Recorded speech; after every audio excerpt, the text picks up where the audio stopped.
Wanzwa kunakisisa, Jesu aponesa, iro soko laura, Jesu aponesa, siwisa nyika zese, kumirio kwenyanza, tenzia tituma, Jesu aponesa, tumira nyipa nyanza, Jesu aponesa, unzanyi vanyangazi, Jesu aponesa, imbanyi ozitsua, kana vari panyanza, pasiri tazorinzwa, Jesu aponesa, imbanyi mudamudzo, Jesu aponesa, neupenyu nerufu, Jesu aponesa, imbanyi nekufawa, moyo unodamutsa, imiranyi paguva, Jesu aponesa, ipa izwi pamweya, Jesu aponesa, kuti ndudzi dzizoda, Jesu aponesa, daidza kuponeswa, mumakonde ninga, iore kukurira, Jesu aponesa, ipa izwi pamweya, Jesu aponesa, kuti ndudzi dzizoda, Jesu aponesa, daidza kuponeswa, mumakonde ninga, miore kukurira, Jesu aponesa, daidza kuponeswa, mumakonde ninga, miore kukurira, Jesu aponesa, miore kukurira, Jesu aponesa, miore kukurira, Jesu aponesa. Toda kuchingamiza zvakare pachirongwa chino chepadare toimba makomboro mangwanani kusvika panguva dzino dzemasikati. Tisati tapinda nenyaya iripo iri kupisa muzuva ranhasi, regai tikumbire gono vativhurire nemunamato. Gono tinamate. Ngatinamate. Baba vedu makanaka muri kumusoro kudenga, tinokutendai nedare rino nezuva ranhasi tiri vapenyu. Taakukurukura sevana venyu, tinokumbira mudzimu unoera unge uri pamusoro pedu, kuti zvose zvatinotaura zvinge zvinovaka, tisataura zvedu asi zvinotungamirirwa nedenga. Toda kutenda nevateereri nevaoni vechirongwa ichi kuti pavanenge vachiteererawo zvakare mutaure neumwe neumwe wavo, tose tiumbe chinhu chinoita kuti tipone nezuva rekupedzisira. Muzita raJesu muponesi ndonamata. Amen. Amen.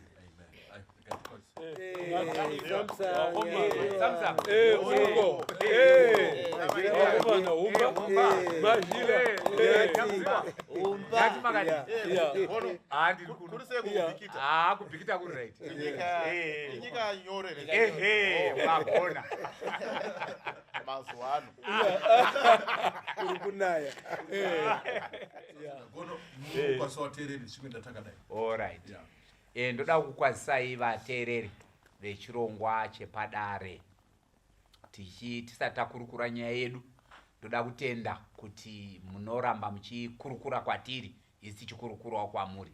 Ini zita rangu sekunzwa kwamaita naSamsung ndinoitwa Gono Ernest Mupunga. Ndinoyera moyo, ndinobva kubhikita kunoitwa mengo nemabhanana nezvese kana ukada tsambatsi dzinowanika kubhikita zvose zviriko. Apo takuenderera pamberi nechirongwa chedu vateereri, ndinodayira kuti tichakomborerwa nemusoro wenyaya watichakurukura pazuva ranhasi. Regai ndimbomhorosawo vanhu vekubhikita mufunge nevekwanyika, because ndakasangana nawo zvikanzi pachirongwa tiripo 24/7. Rambai muchitsigira chirongwa, ndechenyu ndechedu. Bhikita ine data naye. Ndinokukwazisai vateereri mose kwamuri. Rangu zita Mahlira Pazhe wegona Chitove kwaGutu, Sambiri Mauro kwaGutu. Pastor Tapiwa Zinyemba vano pastor vari kuWarren Park. Tinotenda nekuteerera kwamunoita nemaresponses amunopa, tichibatsirana Mwari vakutungamirirei. Amen. Ndoda kukwazisai wana waMwari. Moso ini ndinonzi Charles N. Makombe, ndinobva paRusapa apa panyika nyoro. Kana chiti nyika nyoro we minute, hatisiri kuita zvefeki zvifanika zvetombonzwa vamwe vachitaura panapa. Now kuna mainini wangu Wini wari ku-UK uko. Ndoda kukukwazisai newana wangu wendakasangana nawo ikoko. Mainini Wini wari kukwazisa dare rino iri. Zvanzi mundoti please ndikwazisirewo dare iro riri kundikomborera. Omberai wakomana. Tiri kuombera mainini Wini kuti zvamuri kutaura izvo rino dare riri kubva rakukwazisai newana wenyu. Tira kutenda kuti inini ndiri pano padare, Mwari ari kundikomborera. Amen. Atotenda. Wadiwa vateereri, tinofara zvakare kusangana. Ndini wenyu Pastor Michael Rugube Ngwaru. Ndini ndega padare panapa ndine zita rinoimbwa muhimbuku kuti Ngwaru awanda wanhu wafa ndega.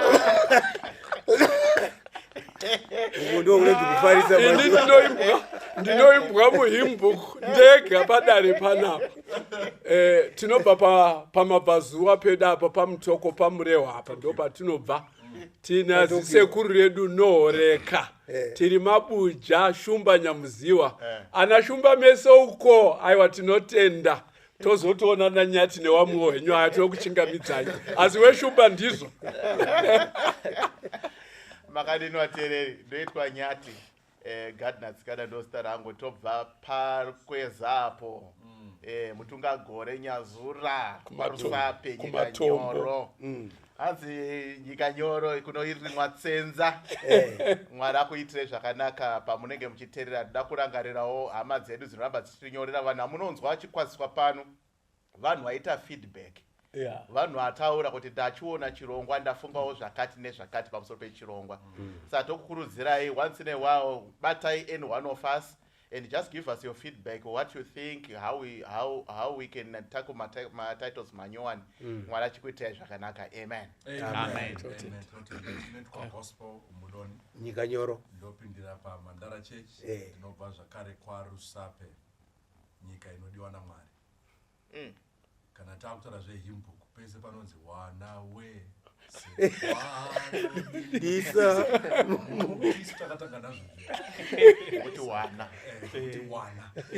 Tisu wanhu wacho.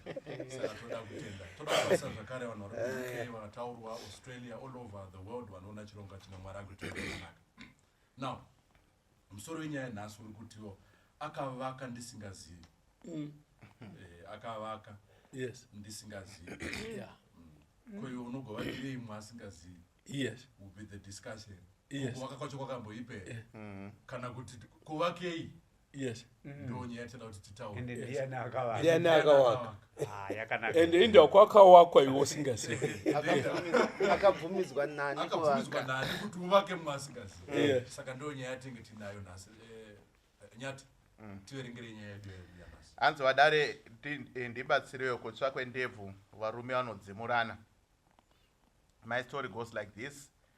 I married my wife some time back and we were blessed with 3 children. We both go to work. Tiri pamabasa akanaka. Uyezve nenga rekuti tinoshanda zvakanaka. Tine imba yedu yatiri kurenta muAvondale, 3-bedroom house.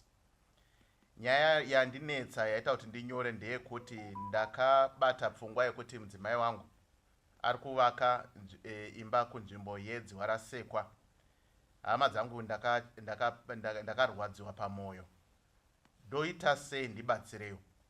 Nyaya inenge yakatanga 2020 kubasa kwemudzimai wangu pakabuda mastands, akataura akati kune mastands aripo kudziva rasekwa, kana tichikwanisa tingagona kuti tiregister, tinenge chibatirwa mari papay yemudzimai kwenguva inokwana 5 years, mari iyo ichibhadharwa kubva pasalari yake.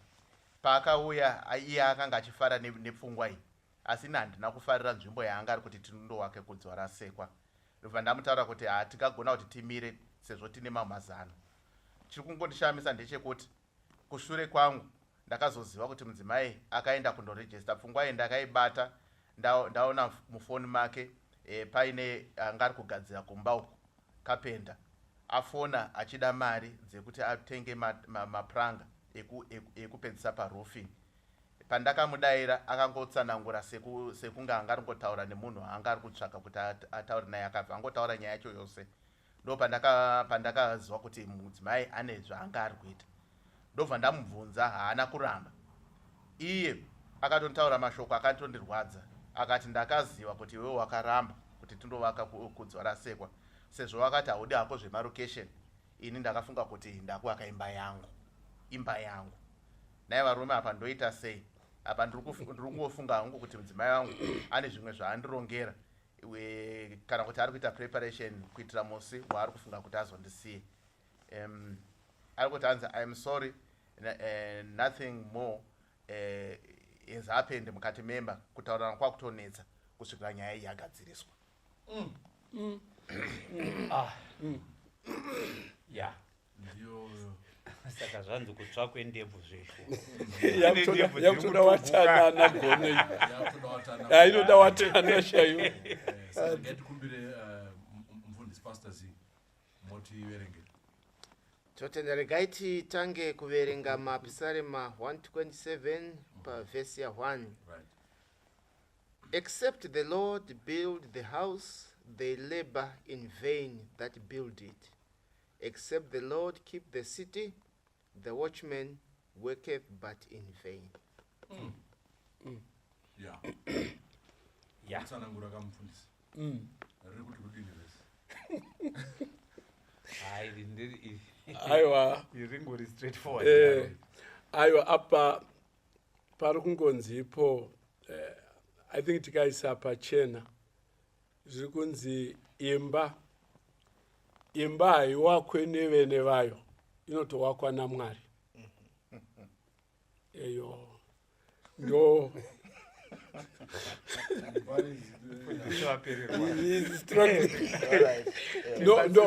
no transliteration yacho chaiyo kuti James na Mary kunyange maroorana but anokuakirai musha ndi Jehovha.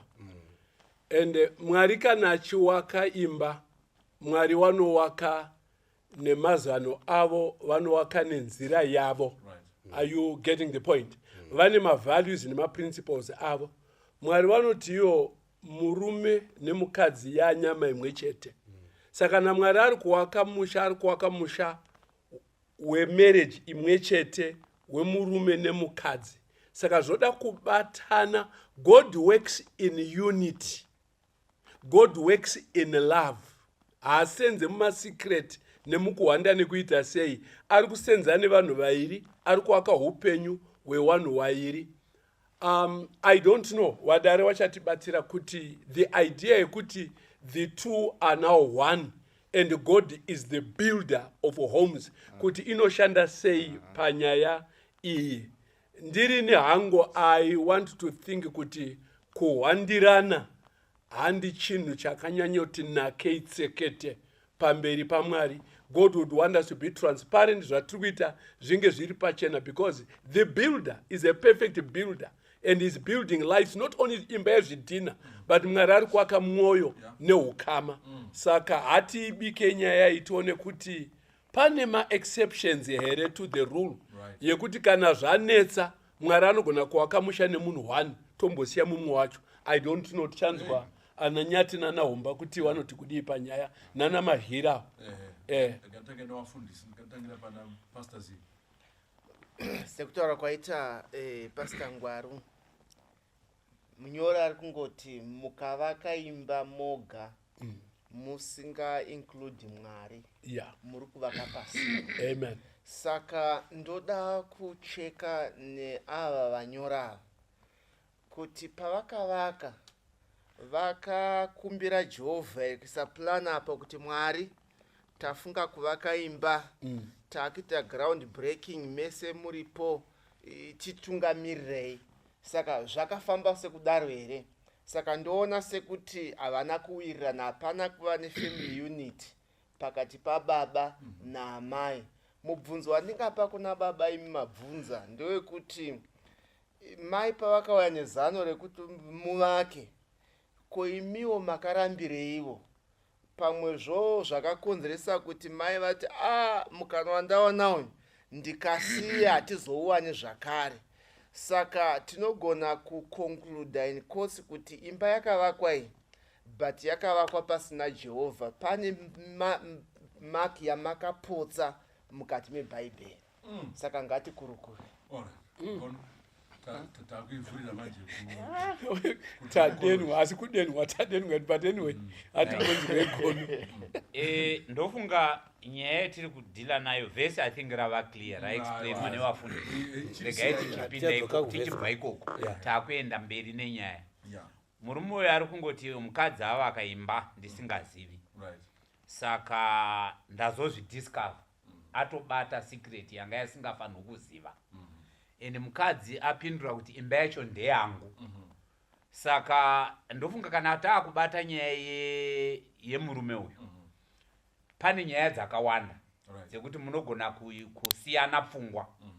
Uyu anoti ndoda kuenda kuleft, uyo ndoda kuenda kuright. Moita sei maita mangange, because that's the bottom line.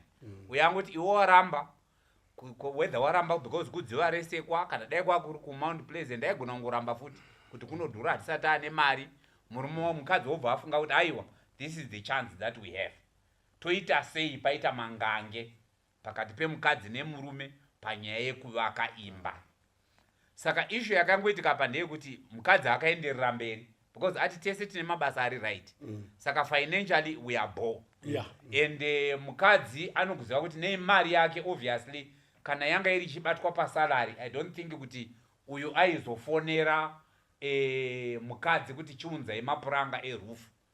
Kutaura kuti probably yekutenga stand ndio iri kubatwa pasalary. But yekuchitovaka chaiyo chaiyo yakutobva elsewhere. Yatova additional iri kungobva kumukadzi ari ega. Ovaka imba oti imba iyi ndeyangu. Inini right on the onset handioni paine kuwirirana. And handioni program yakadaro ichifamba. Vakuru vanotiwo kukanya sadza kurangana. Katiri kudya mupureti imwe tofanirwa kuwirirana kuti anga tichiita makanyiwa because muri waita mushoma. Tokanya nemukaka todya makanyiwa kwedu ndo zvatinoaita. Tinokanya nemukaka todya kubhikita tiri pamwe chete ndokwedu ndokwedu kubhikita. Saka tinokanya nemukaka toti vanoti kukanya hurangana. You have to agree to do certain things, especially kana zvichiafekta umwe wako. But apa hazvina kuitwa. Saka maybe patinenge tiri kuitsenga tsenga tichaona kuti pogadziriswa sei nekuti hazvina kutoitwa. I think tine challenge katiki. Humba chiri kupinda. Ndikati monzwa humba ya. Ndiri kutaura kwauri murume panyaya iyi. Ndimbokupawo example yangu. My wife aisenza pa Reserve Bank. Pakaita opportunities. Akauya wakataura. Ngatibate with this opportunity. And indeed takaibata tine dzimba dzacho. Nekuda kuti ini ndakaitenga yakauya nemudzimai. Ndaida kukumbira dare rino kuti timbotenda mai avo. Ndekuti muno muZimbabwe muno kana usina chako chounoti chako. In fact matotaura kuti muri kurenda. Saka yori kurenda is not your house. Ndanzwa hangu kutaura kuti tine imba yedu haisi yako. Ndiye mumwe. Hauna imba muno muZimbabwe muno. yako yawaifanira kunge uinayo kudzivaraseka. Chendati inini ndimbotenda mai ava, chikonzero ndechekuti dai murume uyu akaitenga, zvawaita ndezvekuti wowaka imba iyi together, wawaka woitengesa wochienda kwavari kuda kwacho, because wane mari. But murume haana kuona. Please vhura maziso uonewo kuti munyika munomu munoda kuti apa ndo pangu apa. Mudzimai akagona, to me, I don't know what others will say, akagona by telling you kuti wona kubasa kwedu kwamuka this, what do you say? Iwe ndobva wati aiwa kurukesheni haudi. And the woman could not afford to leave that place because you are ramba. Alright.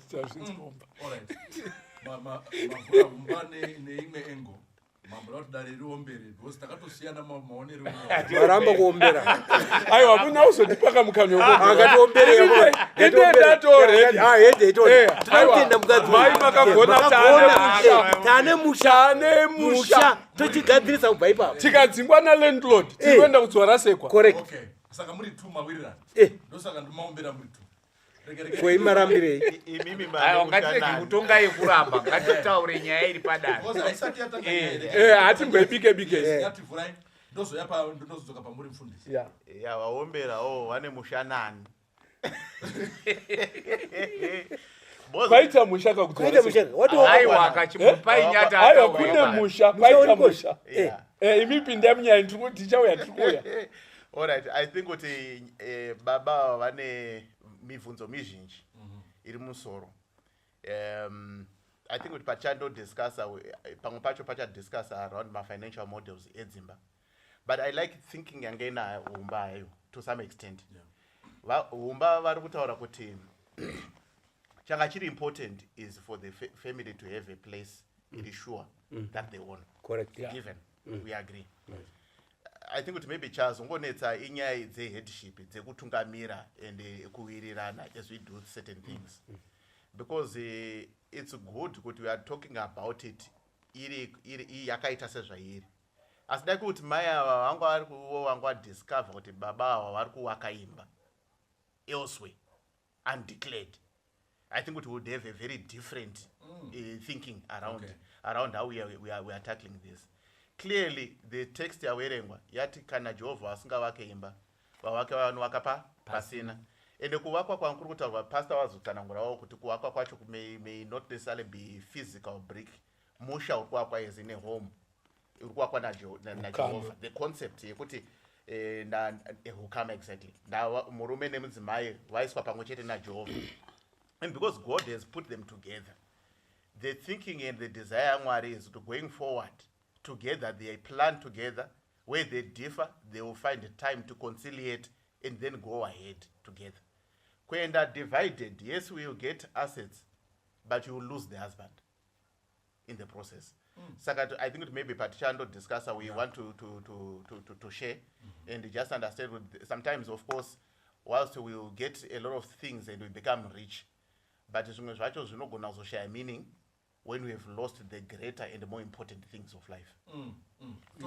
Thank you. Mfundisi. Apa. Nyaya yemurume ari kuti inini ndakaramba. Wakarambire. Akabvunzwa akapuwa opportunity akaramba. Sikuda kulocation. Siyatsvaga kumwe. We will do it somewhere else. Yes. Obviously mkazi akati it's okay. Pakaita naro, pakaita a fight obviously. And the wife was not really, in my view, anakukasika kubvuma. Are we promoting Mfundisi to go behind the back of your husband? And Of your wife for that matter. Of your wife. And do it anyway. Right. Regaiti. Boza akaudzwa. Hai but kuzowaka. Oh sorry. Kozi mukadaro makudominate makuvhundutsira. All right. I think chekutanga ndechekuti hatimbowirirane ne concept or the theology of conflict. Kuti pane vanhu vane muchato wakaitwa papulpit wakabatanzwa naMwari watendi. Vanofanirwa kupesana here kana kuti kupesana zvinoreva kuti Satani apinda pakati ende umwari hwabva, vanhu vanodanana pane mukana here wekuti tinogona kupesana kuona zvakadini zvakasiyana. Ndoda kuisa pachena ndichiti kuda bhaibheri rakambotipa muenzaniso wekuwirirana zvinhu zvofamba zvakanaka, robva ratipa futi muenzaniso wekuti tasvika pastalemate, tasiyana, uyu akuita zvake, uyu akuita zvake, and vanhu vese ava vari vanhu vaMwari. Abrahamu naSara wakawirirana zvaHaga zvikaita zvazvakaita, ngokenge vaine kubatana kwavo, even though it was a mistake, wakabatana pamistake iyoyo. But ukazoona Loti nemudzimai, Loti akangoramba tanzi tende kuzowa, haana kuzombotsvaka kuti mai wari kupi, akasara, Loti akaenda.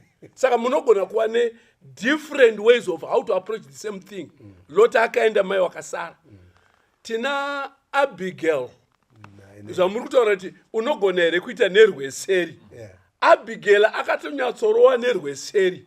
Vanhu mawekazi akakuti imi taakuparadzwa, chitoitai zvamunoita. Mudhara atichekeresa. Saka Abigail akaronga how to save a family, akaita mabiko, akaita makeke, akandopa David, hondo ikabva yadini, ikatopera. Akatotaura kuti David, ndoda kundouraya muri zvikanzi, aiwa siyana henyu nebenzi rangu iri, what have you?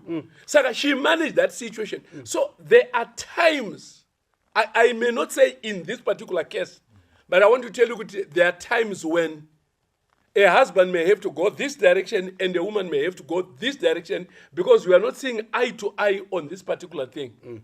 Like umba zvawataura, varume, kuunderstand kumadere, it may take you forever. Muri inogona kufa isina kutenga stand nemhaka yekuti hamusida kugara kudzorasekwa. And this woman understands this opportunity and what it means. And she is saying, ndakakuudza, you don't see light in it, I'm going alone. Correct. And sanda jaja kuti ari correct here, but people may have to go alone when somebody is blind to reality. Petru kuramba Samsung. Ndepe kuti dai mudzimai uyu asina kutombotaura. Ndo back. Zvino akaenda akatotaura. Uye akati handidi kurucation. He said it. And the woman could not lose that opportunity. I think itu nyaya dzatakusanganisa. Itu nyaya yeumba. Yekutanga akataura as a proposal. Ndizvoka? Paita mukana. Wokuti tiwake. Kuenda kudi. Mira yeumba. Yekutanga akataura se proposal baba. Kubasa kune muchikamu chakadai chaitika. Handitika. Semhuri ndobva baba vati hatisi kuda. Akaramba. It was not a proposal. No, it wasn't. It was information sharing. He was given.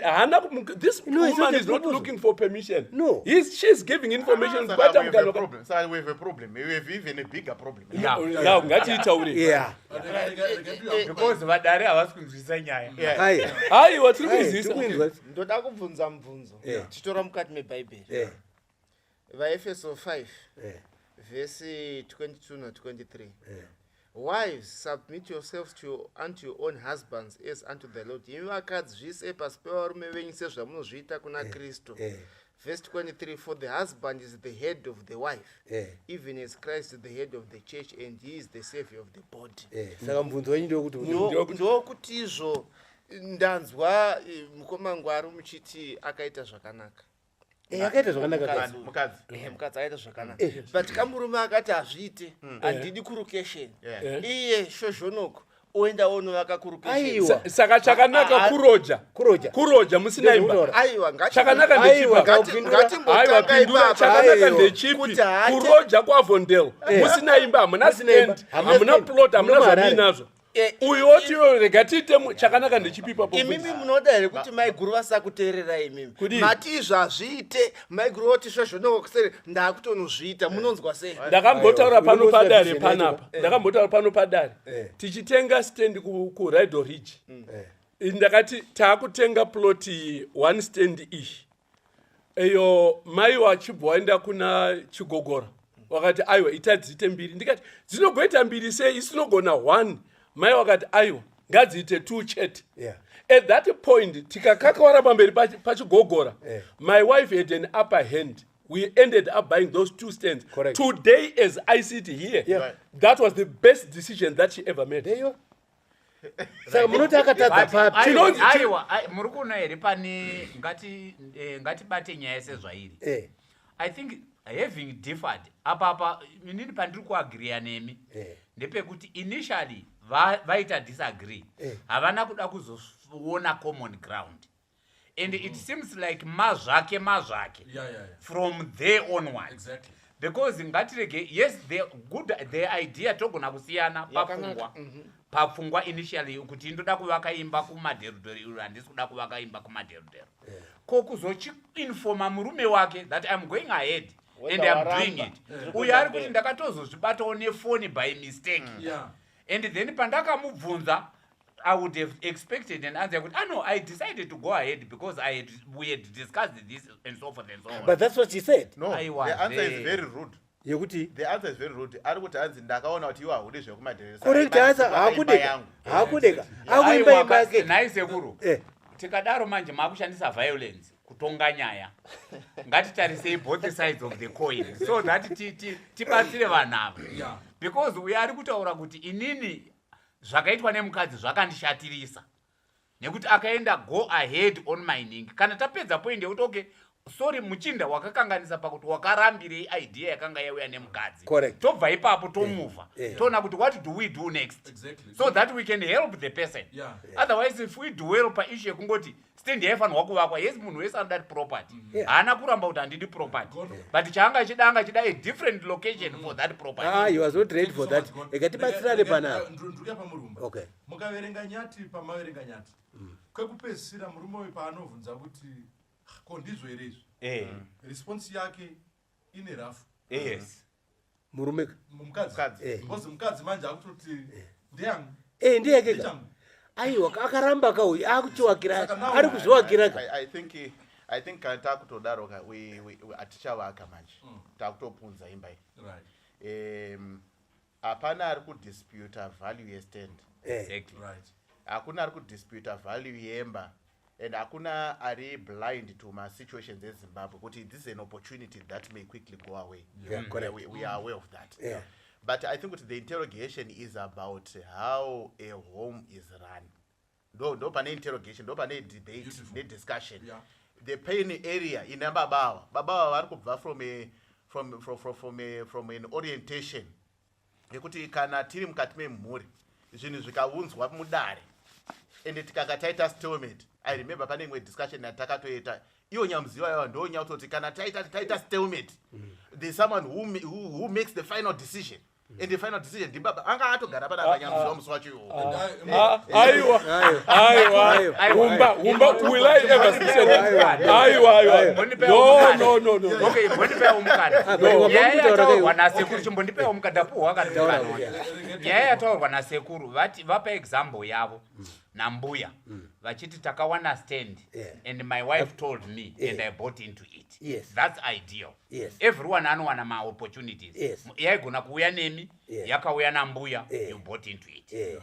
Pastor wataurawo nyaya yawo wakati inini takanga tine mastands maviri ndichida 1 but mai wakati toda 2 tikatomboargua tiri ipapo but at the end of the day you were aware that 2 stands dzichitengwa, you were part of it. The fact yekuti initially you're of a different opinion, that is acceptable. It happens in every home wherever 2 people 3 people ivo panapa tiri kudiscuss handiteka tiri kutodebata kuti indiri kuona so indiri kuona so, but problem yakazoita namai ndeyekuti vakazoita go it alone. In a situation where you started off by saying this is now one flesh. Kana mwari vachiti ndinovaka imba ndinoda kuvaka imba yenyu, what does he mean? Ndinoda kukubvunza ikono. Please mupindure. Ndinopindura. Mai wakaenda kuna baba uyo murume uyo ndokatarisana naye akati ndidi kulocation. Kudai akazodzoka achiti ndakuwaka, what was going to be the answer? Zvinopa zvari izvi what is the answer? The answer ndeyekuti uyo akagona mukadzi akawaka imba yake. That's it. To me hapana chakambokanganisika apa. Hapana? Okay pastor. Takambotaura ndofunga pachiya nyati. Pavangada kuti pamazoti Yes. tanga tina Dr. Mzengi munhu watogwa tikataura nyaya yepamusoro pekuti yefinal say Yes. ozvamwe vaiona vakatoti matsenga-tsenga Yes. pakuti mumba mukaita stalemate. Yes. if we do not agree on something Yes. anditika mumwe ada kuenda kublawaye mumwe ada kuenda kumasvingo Yes. zvese zvakatonaka zvese zvakanaka kwakudiwa munhu andisa kuti look we are going to blawaye. Yeah, I will tell you the response that I gave. This man, I think that manyorere ari kuita ari kufila sekunge maonera ngini authority yake yabviswa in terms of running the house as a father. Yes. Atanaurwa sezvitaura.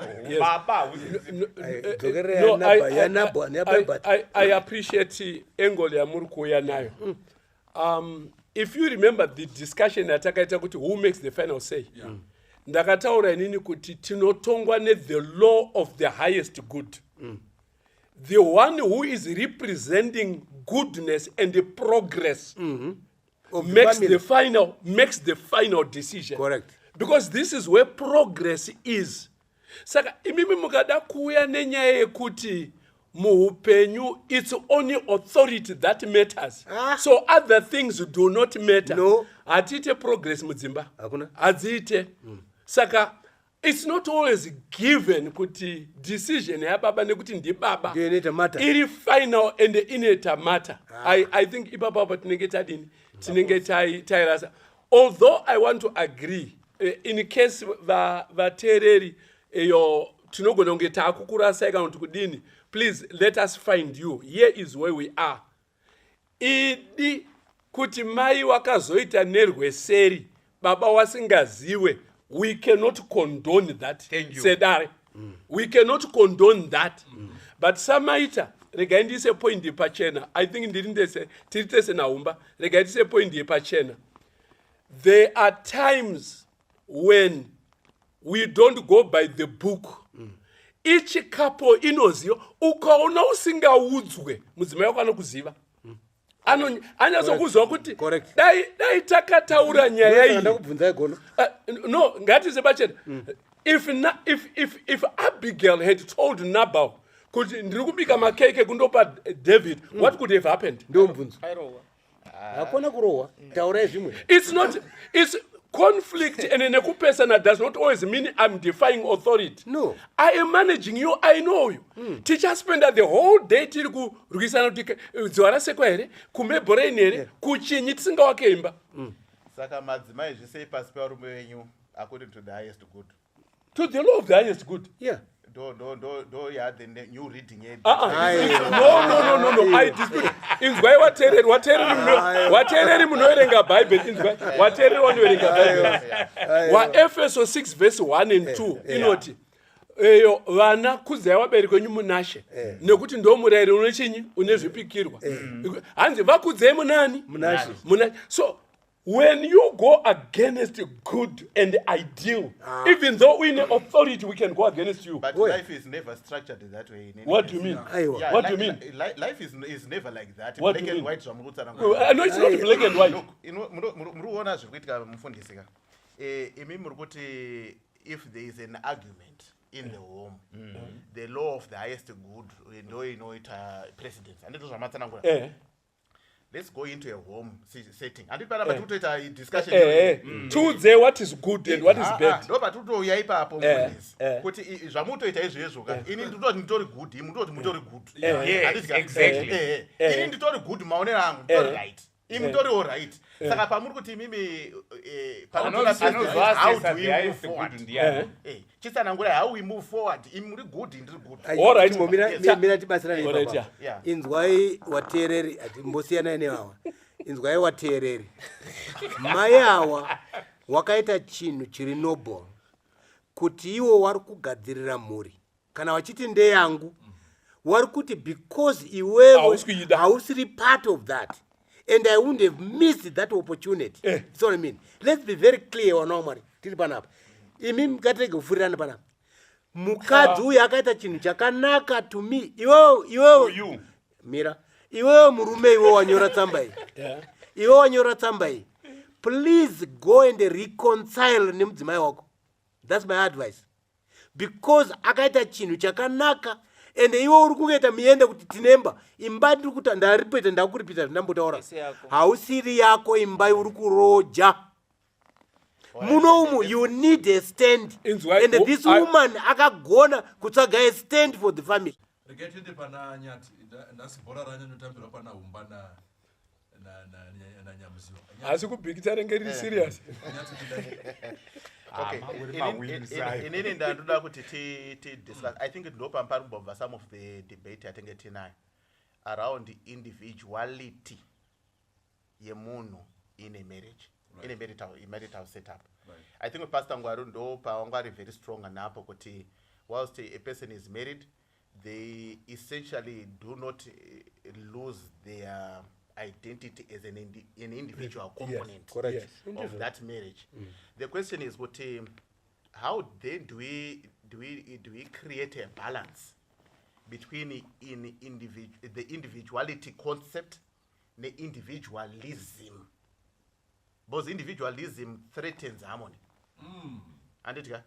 But individuality is a component, it's an ingredient. A harmonious unit. Kuti wano yari one, ndo yatiri one, tobatana, we become one. But individualism is a concept where I do what I want and no one will ask me, and then my wife also does what she wants and no one will ask. As it threatens the harmony.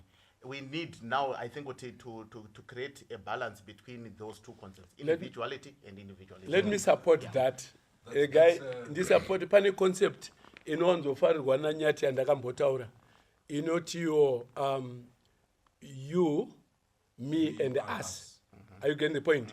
Kutaura kuti mu marriage, kunyange muri nyama imwe chete, there are certain things zvinobhilonga kwauri uri one, and zvimwe zvinobhilonga kumurume wangu ari one kana mudzimai wangu.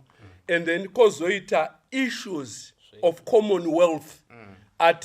We can't afford to differ on this issue. Ndaimbofarira wamugabe wachitaura nezve land invasion and what have you. Ana tsvangira wakuya mu unity government and whatever. Wakatiyo tingawirirane tingapesane pane zvimwe zvakawanda.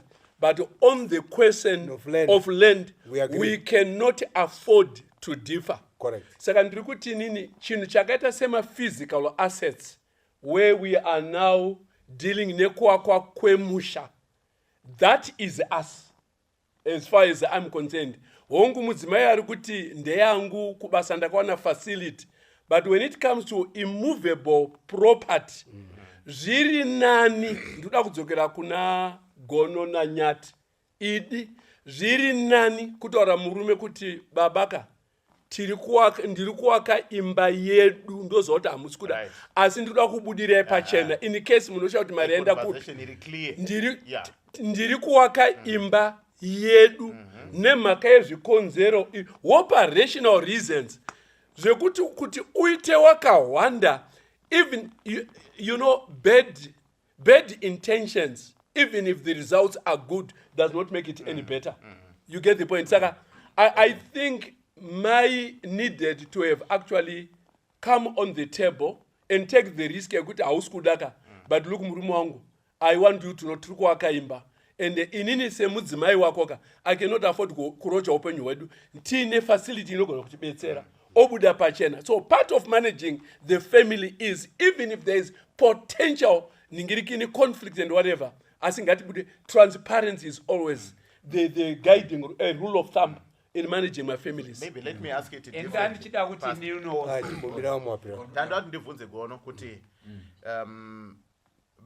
Financial model yangeri kushanda mukati member iri kusuggesta kuti mai vane homwe yavo baba vane homwe yavo. That's the ingabhatsanangura kuti we are good financially. We are yake we are doing good job. Izvo zvoda kutaurwa izvo. We need to discuss that. Ndandichida kupinda ipapo. Yes. Chiti inini I think indichi yera nyai. Pane zvakaitwa zvakanaka namai. Tataura nezvazvo. Panewo zvakaipa zvakaitwa namai. Baba vanewo pavakatairira. In other words pavasina kunyatso kuingenja umwe wavo kuti vasvike pavanowirirana. Even his decision. Even kana pakaita conflict. Yes. Hatidi kuti conflict itiite wider. Yes. Because tinotanga panyaya yekuvaka imba, tozoenda panyaya yevana, tozoenda panyaya yekuti kuholiday tinoenda kupi. Musha wacho hapasisina, watopwanyika. Matova ma-independent individuals. And independent individuals akundorara kwaanoda, akundodya kwaari kuda, akundoshamwaridzana navaari kuda. Imba hapasidini, hapasina, hatina kuvaka. Saka tiri kuti isusu kana paita a conflict of that nature, edzai zvachose, even mai kana maamuri right pakuona an opportunity isiri kuonekwa nababa, continue to be open and share with your husband. Takuenda tiri kuvaka as pastor you have said. I totally agree with you on that one. Yes. And iwo baba don't have a fixed position. Yes. Because in the authority handicha movie. Because ndogona kunge ndiri right nas. Yeah, ndogona kunge ndiri right nas. But ndona with the time kuti kuri kuenda zvinhu izvi kaizvi, I think it should be this way. Saka model yamabvunza Nyati yekuti ko model yekurana finances mumusha umu zvakaita sei, ini ndinoona kuti zvine big question mark. Ndoda kutaura kumunyori pamwe chete namai nevamwe vateereri kuti ndo mviro dzemhanza idzi dzekuti vanhu vazoguma varambana. Ende kurambana, Mwari vanovenga kurambana. So kana taona kuti taita a difference, ngatiedze by all means to come to a common cause. Tiwirirane pakati. Tisati iwo waramba inda kuita zvangu, iwo waramba inda kuita zvangu. Because kana zvadaro musha hapasina. And bear in mind, murume uyu ati takaroorana for so many years and tine vana vatatu. What are you training your children? Because they observe these things. Mai vanotambira mari yavo voita zvavanoda, baba vanotambira mari yavo vanoita zvavanoda. Obviously children are in an island in between. Because vanongoitawo zvavanoda. You are already developing a culture yavachazoripetawo in the future and their marriages are not yet. Ndinokubvunza gono muripo. Yes. Now that we are in this quandary, zvakatoitika. Yes. How do we then reconcile these two people? Ndo zvandataura gumba kana mama kateerera. Ndakateerera. But who is going to approach who in this case? Regai ndikupindurei. Yeah. Baba ndiye musoro wemba. Yeah. There's no question about that. Correct. He should engage with his wife. Yeah. Mukadzi wangu zvawakaita izvi. Handina kufara pakati. But ininiwo handina kuonawo vision yawanga unayo. Yeah. Now that taapakati, ngatishandire pamwe chete. Now wagona manje. Ndo pane nyaya. Saka ndiri kuti ndapindura, ndo pandataura ndichiti you don't have a fixed position. No, you don't have to. Tinofanirwa kudini? Kuona both ways. Kuti tikwanise kuva kamusha wedu. Tichienda kuda kuti tindopedza nekuda kwenguva yedu. Ndinowirirana nagono. Ini ndinoona kuti vaviri ava vese pane pavakagona, vese pane pavakakanganisa. Ndofunga kuti the process yavo yekurana imba yavo ndo pakatikanganisikei. Ini ndofunga kuti mukati memba you have to agree and disagree to disagree. Wiriranai. Kana matadza kuwirirana, uyu ngatisati nekuti ndini baba saka ngatidai obva waenda nekusese zvakaitwa namai avo. Indofunga kuti dai vakatsvakawo third party yekuti izvo tatadza kuwirirana baba kana kunana sekuru kana kunana tete, even to a professional counselor tatadza kuwirirana, but ndiri kuona point yekuvaka imba iyi yakanaka asi baba vari kuramba. Moenda to third party monotaurirana, kana zvazorambawo handisi tumemakuita sei, but dai vakataurirana vowirirana than kuti mai vozoenda nerweseri.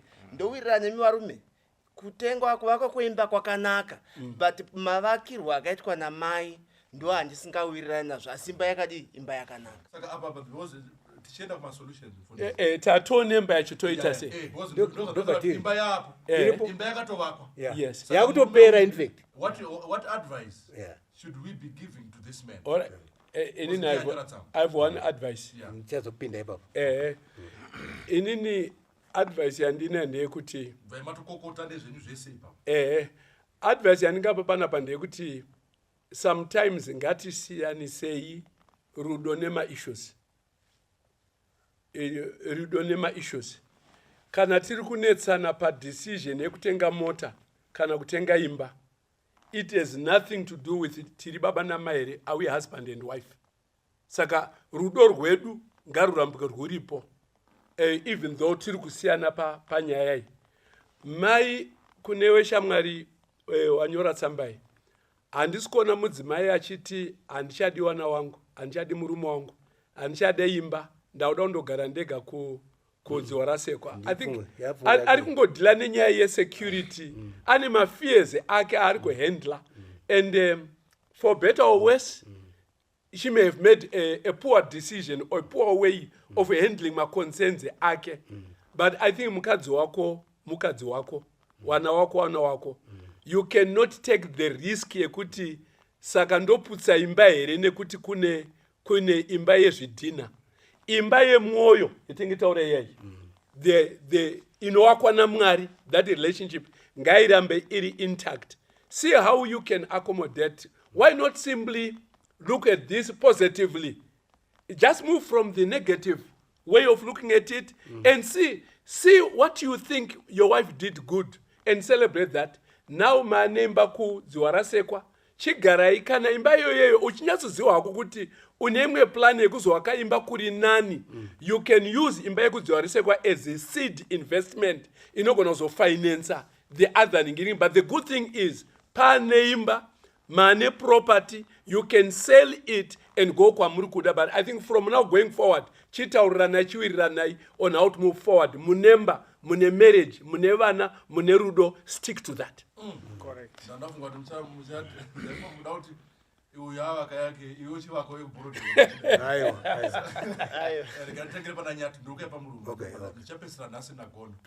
Yes. I think maybe the discussion nasi yaburitsa pachena certain ills and certain problems we generally have, particularly from a cultural perspective. For women, particularly, there's a question: can a woman own anything, and can a woman buy anything by decision, yake, in a marital setup? And at the end of it all, can she have entitlement to things that she can dream about and go on to invest? I think from a patriarchal perspective,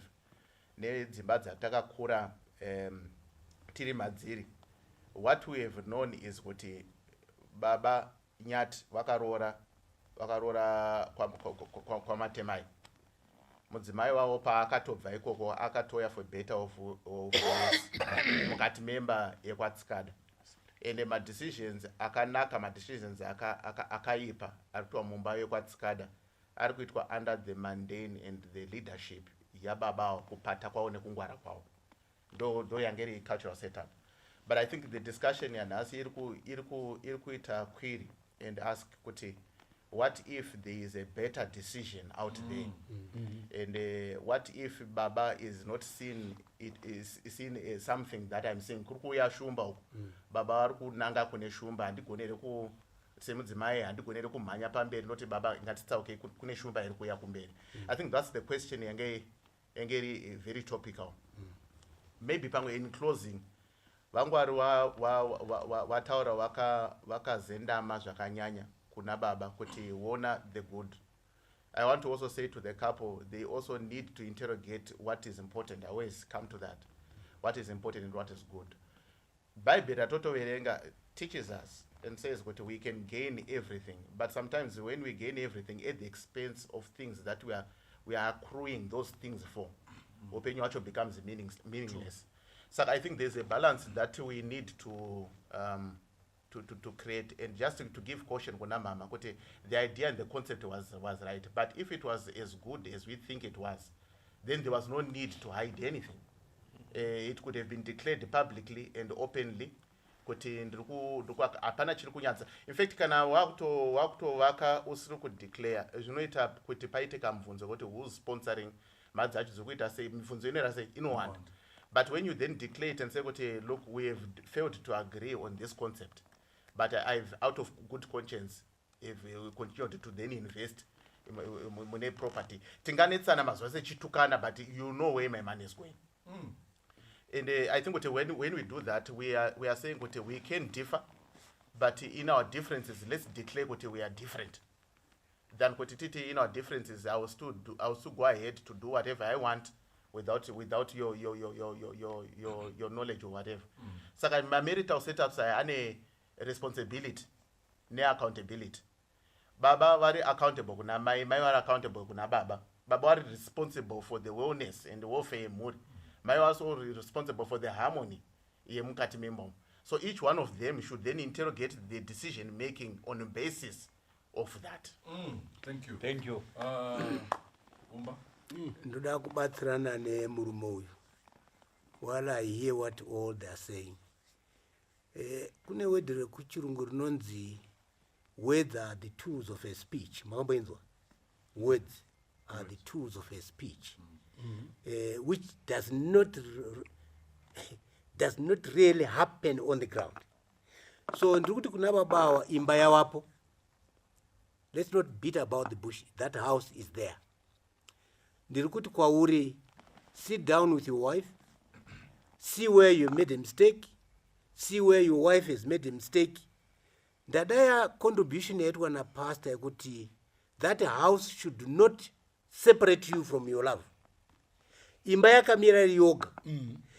Love iri yoga. These are two separate things. Amen. Don't involve your love kune property. Kwete. Unenge wakonewa ukaenda through that road. Yes. So kutaura kwaita kuti ndofunga ari kufunga kuti ada uzondiramba. That's not the idea. Visa that idea in your mind. Amen. Amen. Munzo wanaka. Amen. So iwewe manje chigara pasi nemudzimai kuti look, imba ndakazozidziwa kuti yawapo. Akakutaura kuti imba iripo. Whether akarafura or hana kurafura, asi imba idini? Iripo. Amen. What do you then do as a father? Hey. Dai ndiri ni Charles indakagara panapo. Yes. Ndaenda kumudzimai ndoti look mudzimai. Wakamboya neshoko ndikasaritambira. Ukaenda ahead. Mistake wakaita but look neniwo ndakaita mistake yekuti ndakaramba idea yako. Now titapanapo. Todini ndoti ndakutaura kuti munomu Harare munomu kana usina yako stand. Yeah. Hapana zvauri kuita. Yeah. You haven't started. Saka this woman nekubasa kwake ndoda kuma-applause kuti akaita chinhu chakanaka. But at the same time finally sit down as a family but iwewe manje agitate, initiate kuti mudzimai imba yawapo. What do we do? Okay. Amen. Amen. Baba, you're okay with the wife, everything she did. Mangotora murume kuti akakanisa apa nepapo. Even mudzimai. Aiwa wa balance. No wa balance. Ndowirana umba netimu yose indofunga kuti imba yapo zvakaitika taakuda kuchitanga papeji number 1. Amen. Tauriranai umwe paakakanganisa mudzimai wangu ndine urombo, murume wangu ndine urombo, ndakazoenda behind your back ndine urombo, ngatiregererane tichitanga apa. Mukange maregererana manamata magezana tsoka maakuchishanda muri pamwe chete. Ngaenda abva andoona imba yacho futi kuti iri kwa imba yacho munoinamatira is very important. Amen. Then also paishu yemasalaries enyu zvakakosha kuti mai vazive kuti baba vanotambira mari, mai vanotambira mari, iri kushanda kupi, mabhisa zvegumi nezvipo, Mwari anoukomborerai. Sokuti tiri kuona sekuti mai kana vari kuita zvavo voga, panogona kuuya mibvunzo seyabvunzwa naNyati kuti mai dzimweni dzenguva pamwe mune mumwe ari kukuvakirai, ari kukubatsirai, anogona nga ari boyfriend, pamwe hamuna, muri kuita zvinhu zvenyu nekuvimbika. So budiranai pachena, ndatenga chinhu che$20, zvakamira so, zvinokubatsirai, shandai muri pamwe chete. Ndo zvandingada kungokukurudzira. Ndoda kutenda nevadare nezvavataura. I think nyaya yanga yakadzika ende ndaona sekuti inobata maareas akawanda eupenyu. Imba ingori one example. There are many others tinogona kusaita. Saka ndoda kutaura kune vechidiki, ndo vachiri kuvaka dzimbaka, ndo vachiri kubereka vana, ndo vachiri kuendesa vana kuzvikoro, kuti mukadzi nemurume must not keep my secrets ezvavari kuita. Ndi baba apa tingange tiri kutaura hedu the case study ina mai ndo vakaita nerweseri, but baba nana babawo zvakare hazvizi right kuenda nerweseri. And number 2 yetaurwa naPastor Z, I think yabatwa futi nevamwe vadare, kuti kana tiri kutarisa mari yedu yemumba ngaive mari yedu. Kwete zviya zvekuti yamai ndeyavo, yababa ndeyavo. Iyo culture iyoyo iri kuita kuti madivorce awande. No matter what we say. Iri kuita kuti misita yacho iputsike. munoita 3, 4, 5 remarriages. And aitombodzwa imwe program yaitaurwa pane imwe radio station vachitoti unfortunately ma remarriages ari kutoputsika kunyanya, rate yawo yekupwanyika yakakura kudarika the first marriage. Yeah. So I concur with them kuti baba namai chiisai musoro pamwe chete, moita reconcile. Mistake yakatoituka, murume akaitawo mistake yake, mukadzi akaitawo mistake yake, but you have to move forward. And now you cannot only look at your individuality and just cautious your individuality, your rights, your decision making, chete in the absence of the children. The 3 beautiful children who are at the center, you need to take care of them. You brought them into this world. They depend on you on everything. She consider that moita reconcile and motanga kushandirana pamwe chete. Kana mama musingatauri nyaya dzemari, let that be also part of your conversation.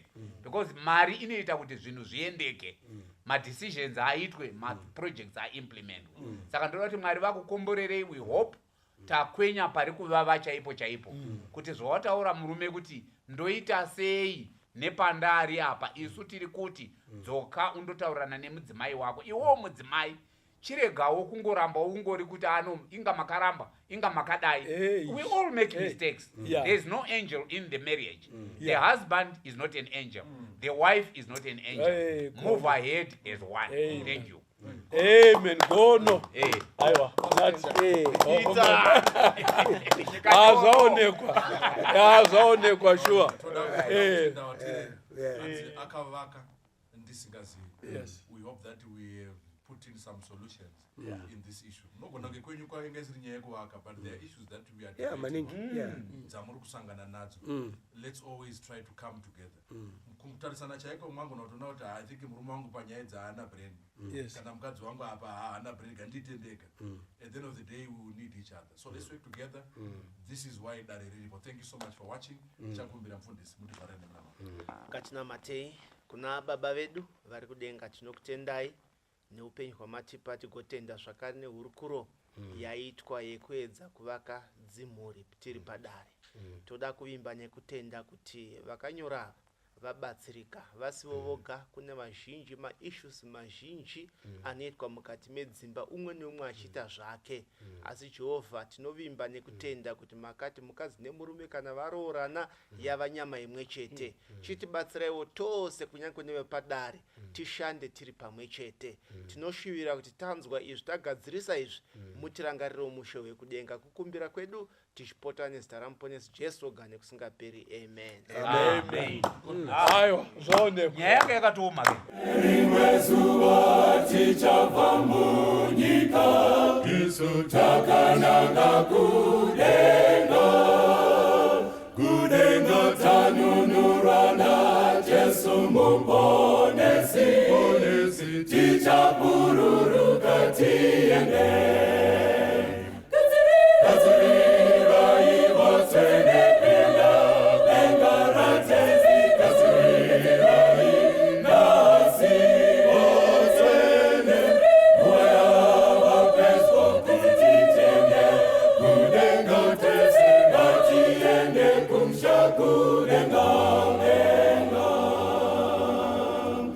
Avo vanotenda muna Jehovah.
shaku